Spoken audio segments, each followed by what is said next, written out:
Okay, I call this one Silicon Brains, The Fundamental Divide, and Where Does Consciousness Come From? Featuring David Chalmers. This is Otis 5D Reacts.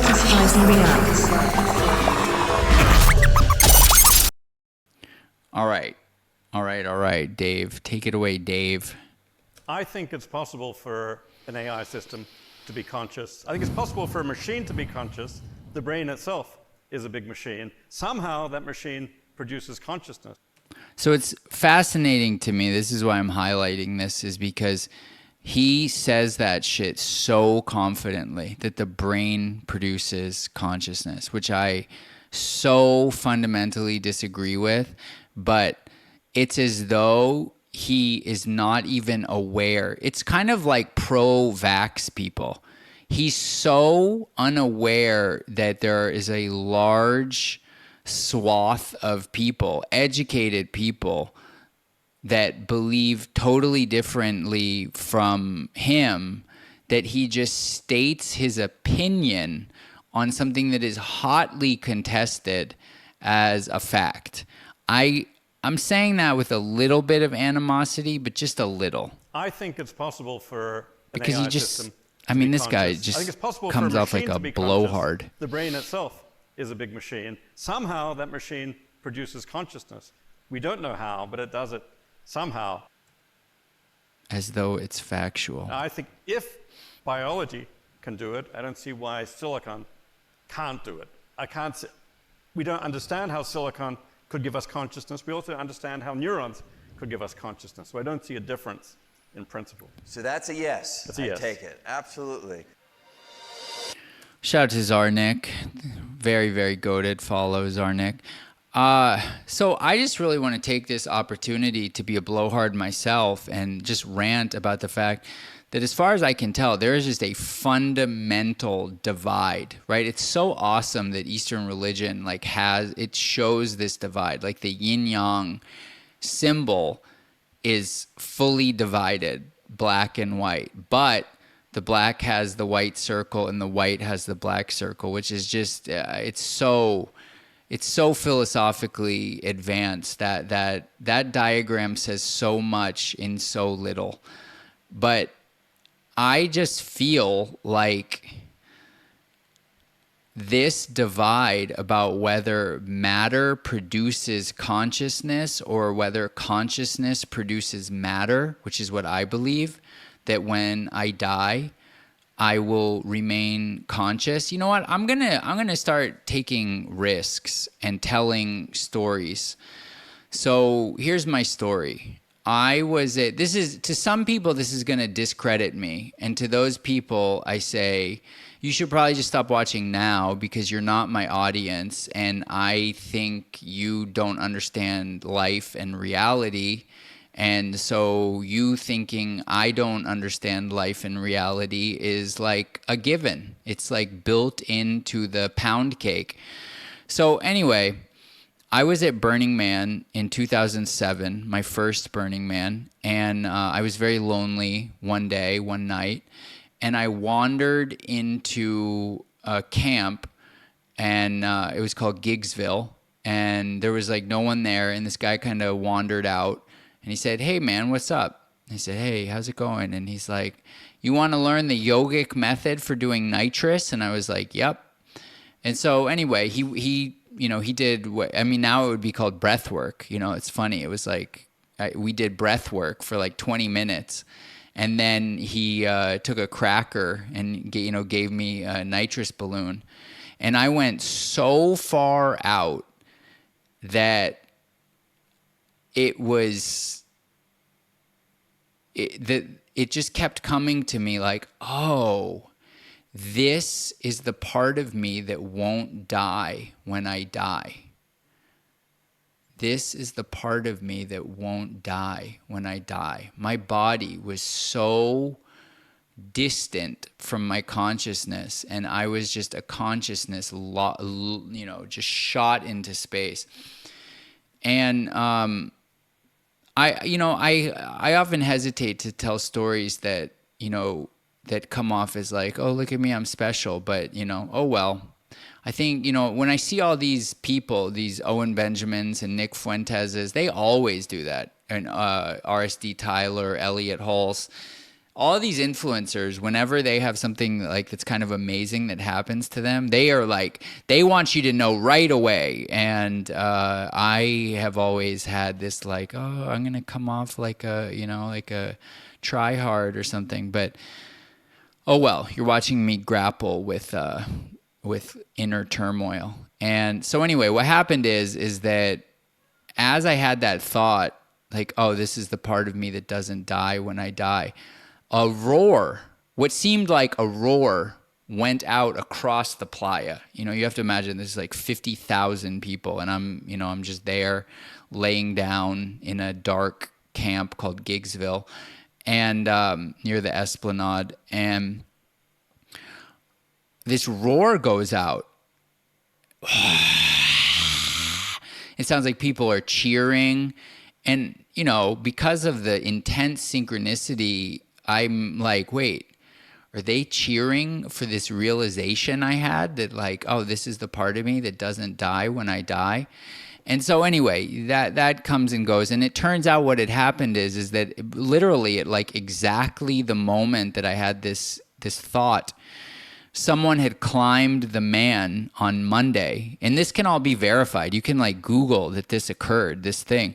2007, it was the Green Man was the theme, and oh wow, it's so funny because it like connects into 2024 so deeply.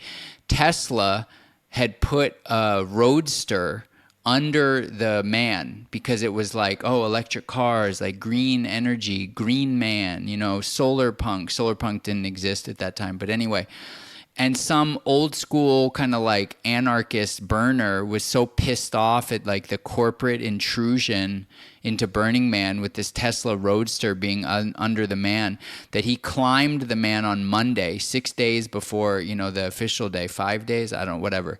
And, he lit it on fire. So the man lit up on Monday, and the crowd started cheering. The whole, everybody started screaming.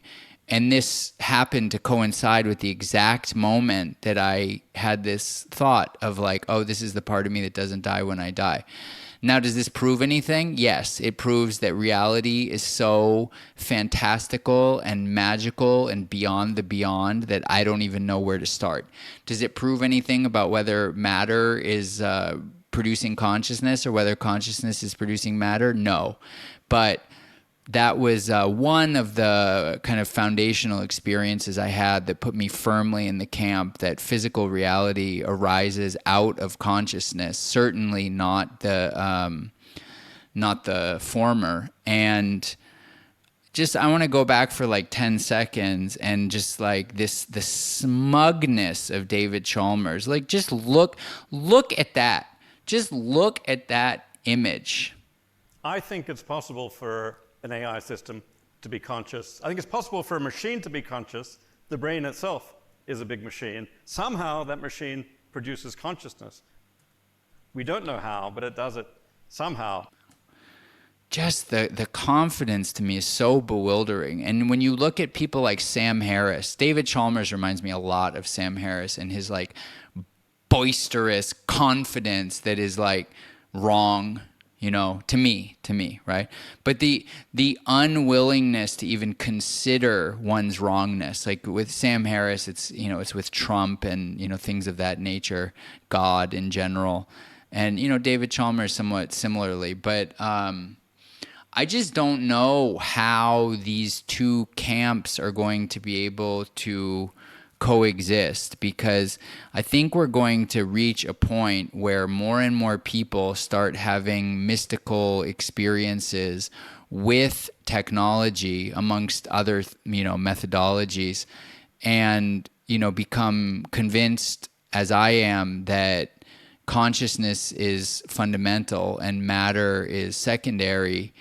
And I don't know. I don't know what that's going to do in terms of upsetting the apple cart of our reality, because these people, at least in my schema, the David Chalmers of the world have a lot of power and influence. But then I have to think maybe I'm wrong, because as Tucker Carlson pointed out recently, you know, MSNBC and CNN, they have like lower viewership than InfoWars or something, right? So these are not like they hold power and sway in the, you know, the mainstream universities, the mainstream outlets like the Atlantic and Newsweek and the Economist, but maybe in terms of the people they don't.